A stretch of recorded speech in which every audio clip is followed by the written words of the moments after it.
Hey everybody, it's Lynn here. I have a few things that I wanted to talk about today. I'm trying to get on a regular schedule of every Monday putting out the planetary news of the week. So I hope that you'll join me for that. And this week we have two pretty important things that I'd like to talk about. So the second one is going to be the eclipse. You're probably wondering about that because that's what's been in the news. But there's another planetary cycle that starts this week that will actually continue throughout the year. There will be 3 direct hits. And in case you don't understand how the planetary cycles work, I like to describe them as being like when a car drives by your house. You start to hear the car when it comes down your road. And that's how planetary cycles work. When they get close to us, we start to become aware that the energy is shifting.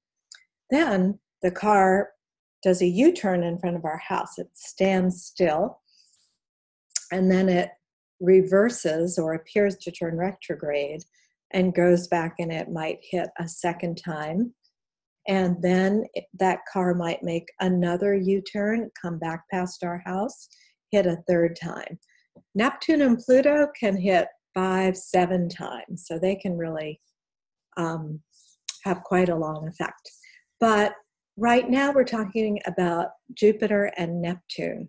So I might have said this in the last video that I did, but we have several planets right now, 4 actually, that are all in their own signs. So we have Mars, which is in Aries. We have Jupiter, which is in Sagittarius. We have Saturn, which is in Capricorn. Neptune is in Pisces. We don't often have so many planets in their own signs. What makes that significant is that they are all happiest and most effective in their signs. So we tend to see the best of those planets when they're in their own signs. Each of them has a certain job to do, a certain thing that they want to teach. So with Jupiter, Jupiter is teaching about expansion, optimism, faith, tends to bring us good luck often and just a feeling of general well-being. It's much more effective at this job in Sagittarius. Saturn is in its own sign of Capricorn. Saturn's job is to teach us responsibility, discipline, structure. And again, Saturn is most effective doing this when it's in its own sign. We also have, I know I'm going to forget one. We also have Neptune. That's 3. And Neptune is the 4th. So Neptune is in its own sign of Pisces. And Neptune is an outer planet. It's inspirational. Its job is to inspire us to transcend the boundaries of the material world and have an experience of the divine. So in Pisces, Neptune is at its most powerful, which means that we get not only the magic of Neptune, but also the potential for delusion with Neptune. This is not so true with the other planets,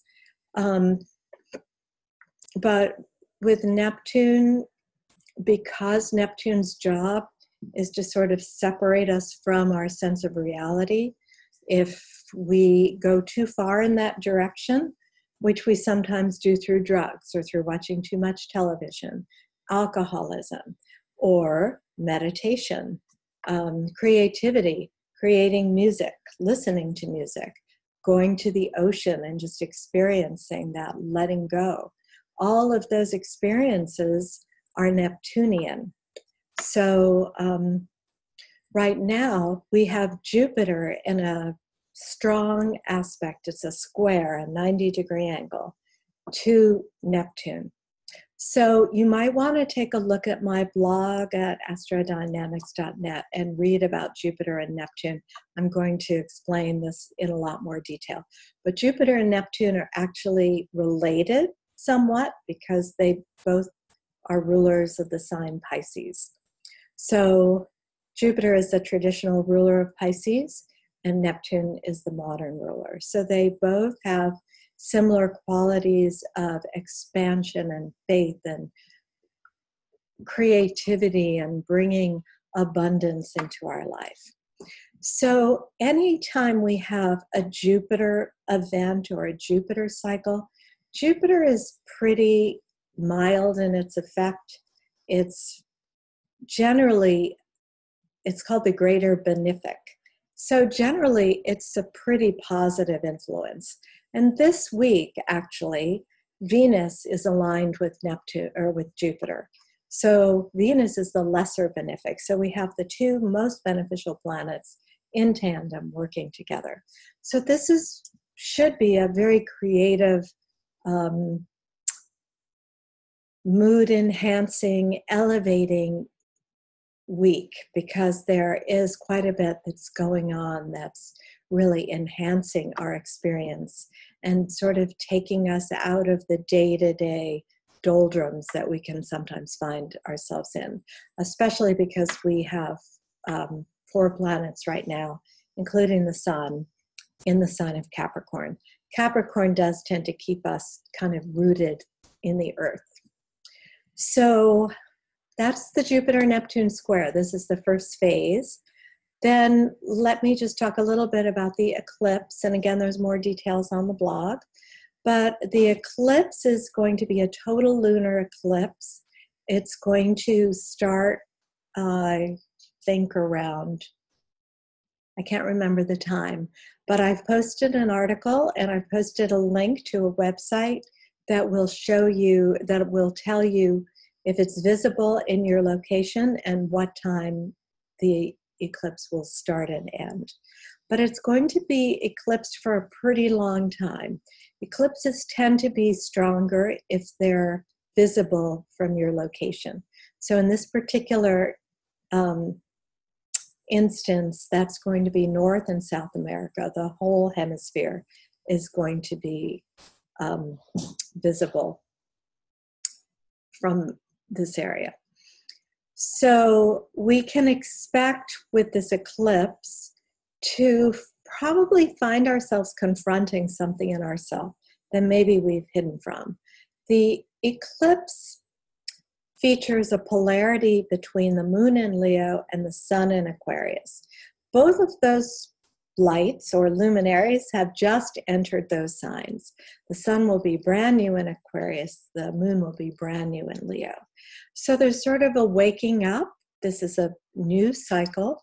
We're going into a different set of signs.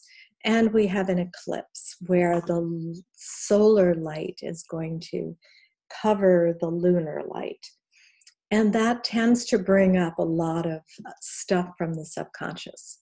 So we're dealing with the polarity between Leo, which has to do with the self and our own desire for joy and happiness and kind of exploration of our best selves, opposite Aquarius, which has more to do with the collective. It's more universal. It's more transpersonal. It's not so much about me, which is not a bad thing. Leo is completely necessary. We have to have a healthy ego, but we also have to balance that with the transpersonal Aquarian influence. We have to balance that with our ability to see the collective, to see what from a higher perspective. So this is what's going to be highlighted on the probably between the 19th and the 22nd coming up this weekend. So I hope that you've enjoyed this video, and if you do, you can subscribe. I'm hoping to do these once a week. If I get inspired and there's things I want to talk about, I may do more of them. So thanks again for joining me, and have a wonderful day.